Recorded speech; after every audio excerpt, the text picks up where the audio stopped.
Okay, guys and girls, welcome back to Former Farm Kid channel.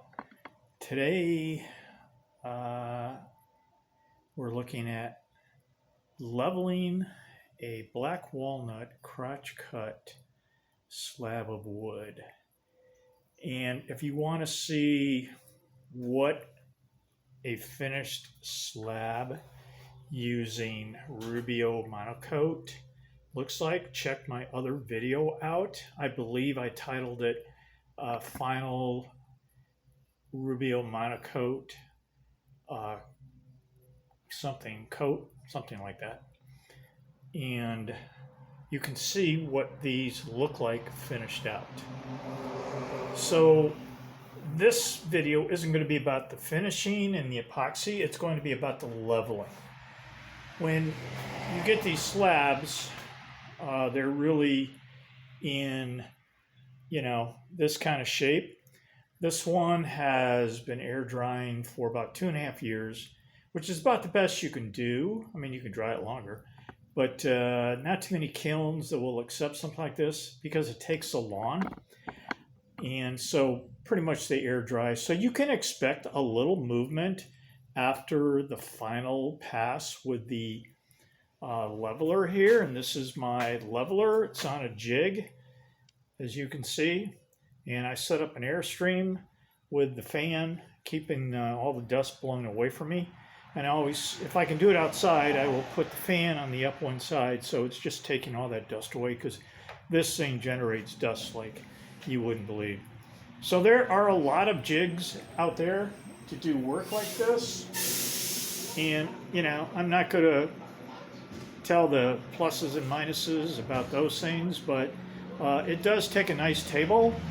And this table took me about a day to build, basically. It's super supported underneath because you don't want it flexing at all with your piece. And generally speaking, a piece like this isn't necessarily going to deflect, but it doesn't always sit evenly on the table. So you really don't want it moving. And my table is perhaps exceptionally long. I went the full 8 feet. You'd rather have it too long than too short.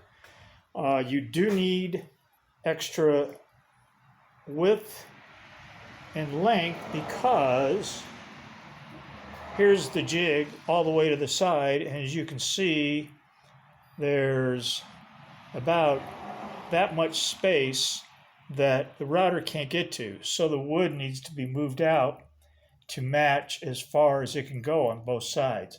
So if you're working with a 4-foot slab, you're going to need a table pretty close to 5 feet wide, which is no small task building. So a couple of things. This is a tree that fell down. It's about 200 years old, black walnut. And we saved the trunk, or basically where the limbs come off. Why is this a crotch cut? Because this piece was further out to the edge of the tree. So this piece was actually narrower and shorter, but you still get the effect of both limbs. So this limb was a little deeper into the tree. And this limb over here, we're basically looking at the outside portion of it. But you still get the crotch effect here. It's really still a good piece. You can see the grain pattern right through here. This is going to be a great land of lakes, what I call land of lakes table. I will take these soft spots here, these fouled areas, and route that out a little bit. And those are going to get a blue water fill. And the reason I have stopped right now, as you can see, the router has not touched the brown spots. They're a little bit lower. So this particular top has probably 2 more passes to get this looking like this. However, that will take off a good, 2/64 of wood off the edge here. And I don't want to lose that much table just to get a few little divots done. So what I'm going to do is I am going to, my last pass, and I'll tell it, I will video it. I've stopped because there are going to be bow ties here to structurally tie this check, this piece, and this check up over here. I don't like this. When I'm doing the routing for the bow tie, it's nice to have a perfectly level surface. Sometimes, though, it just doesn't work out. That's the way it's going to have to be. And I do like to make a final pass with the bow ties already in. That way I can make them a little thicker and plane them basically with a router to the surface of the table. Other guys will dig a hole a little bit deeper and drive that bow tie in with something that spans the bow tie void, and that way you don't overdrive it.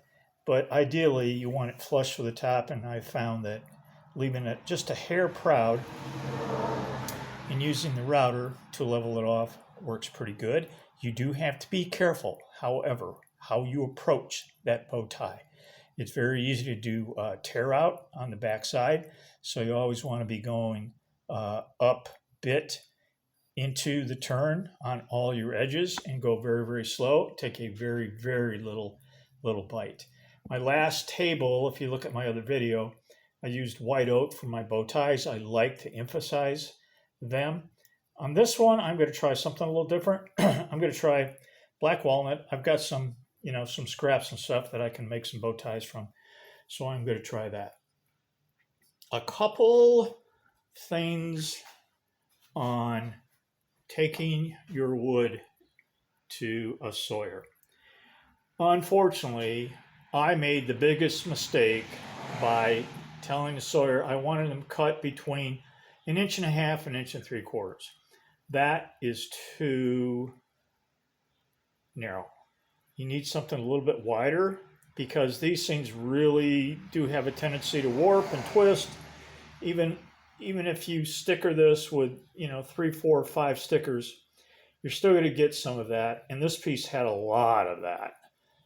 I'm trying to think of how many stickers I had on this. I think it was 4, and it did a fair amount of moving. So that's a problem. The other problem is a really poor job by the sawyer. There are only so many saws in our state that can handle something this wide. And this wasn't even one of the widest ones. I've actually trimmed it off back here. Ideally, I wanted to have it done with a tooth blade. Generally speaking, you get a blade, and then you get another one mounted offset on top of it that can really cut a very thick piece. And the nice thing about those, they are very stable. They're, those blades are thick metal, plus the centrifugal force keeps that blade pretty straight. So you get a really good cut. Yes, you have saw marks, and on some pieces, I just sand those saw marks down and then brush them to highlight that. Unfortunately, which was my plan, when I called the sawyer up to make an appointment, they informed me that they needed a minimum length. Well, I had cut the piece to suit my purposes, thinking they could handle any length that wasn't a stump. And as it turned out, I had cut it a foot too short. So I had to take it to an individual who was pretty inexperienced, but had a 4-foot bandsaw. And basically I gave him that width. Well, there was an issue with the sawing. And from the research I've done, I have found that if your blade passing through black walnut, this crotch material is hard. This tree, where it really gets strained at the base of the limbs, becomes like steel. So if you do not start out with basically a brand new blade and the exact right tension, in pushing that through the piece at exactly the right speed. What the blade is going to do is this. It's going to go through and it's going to waver. And on my pieces, I had in many places, this piece as well, 1/4 of an inch difference. The highs and the lows. And these brown spots you see here are the end effect of that.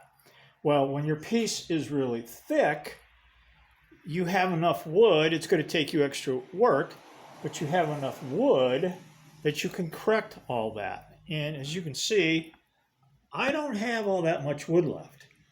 This is going to be, barely thick enough. This is going to be a coffee table.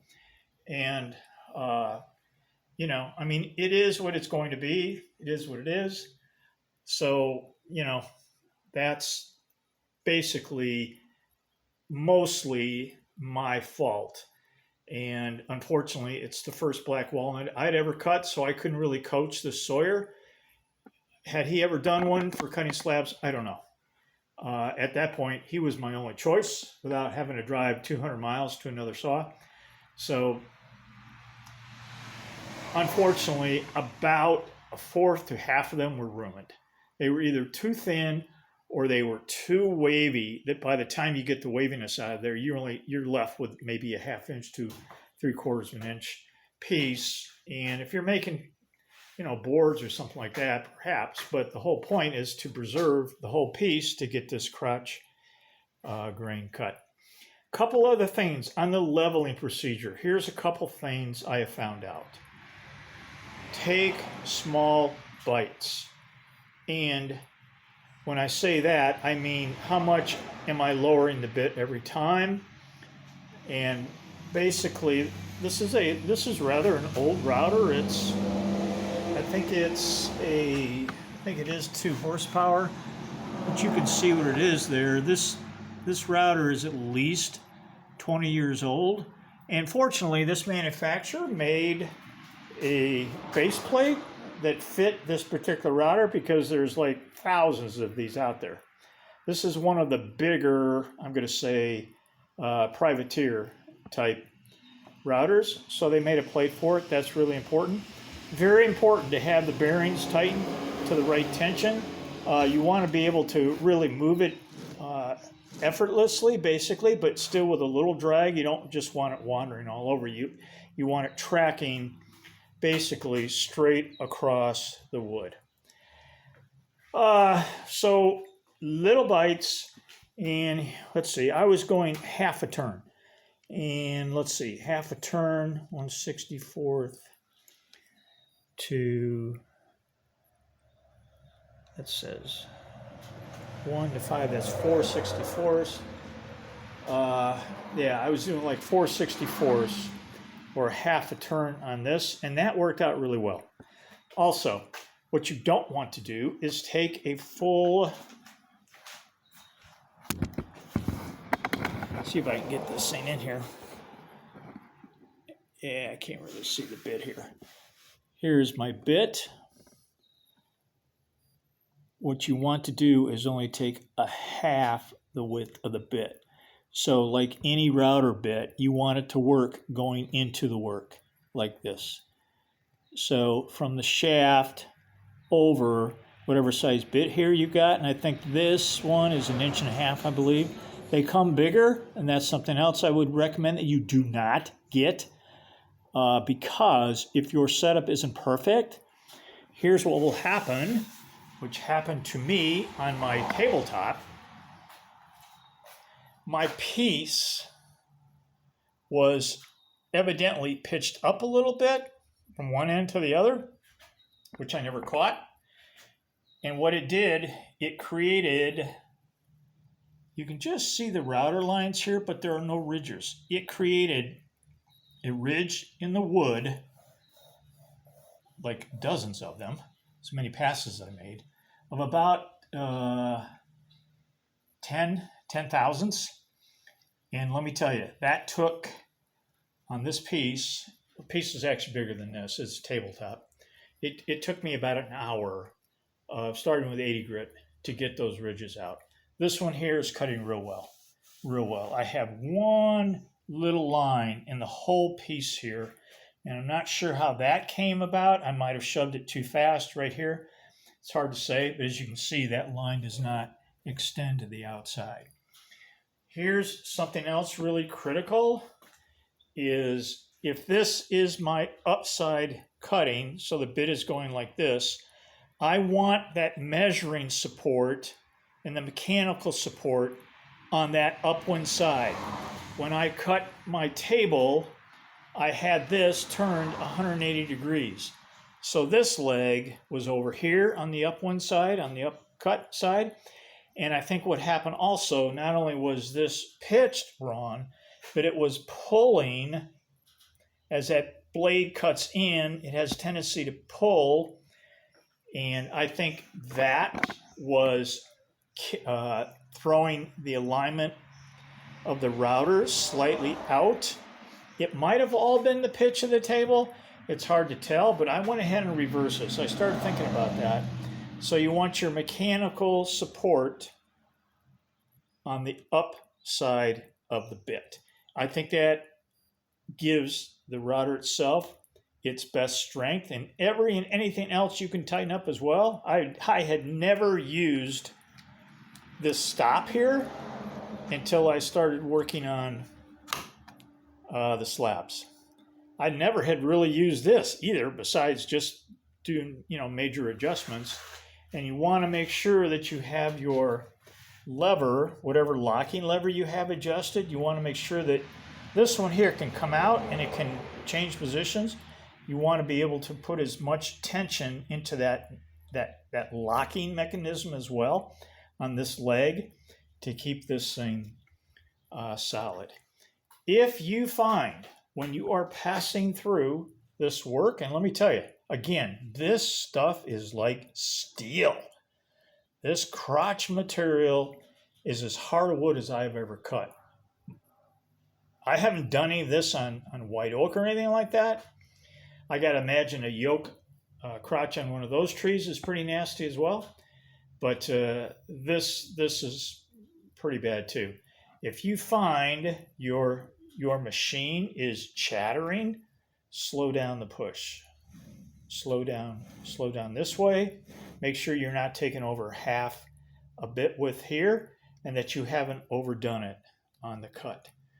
And that way you'll get through your piece and it'll be smooth as a baby's bottom.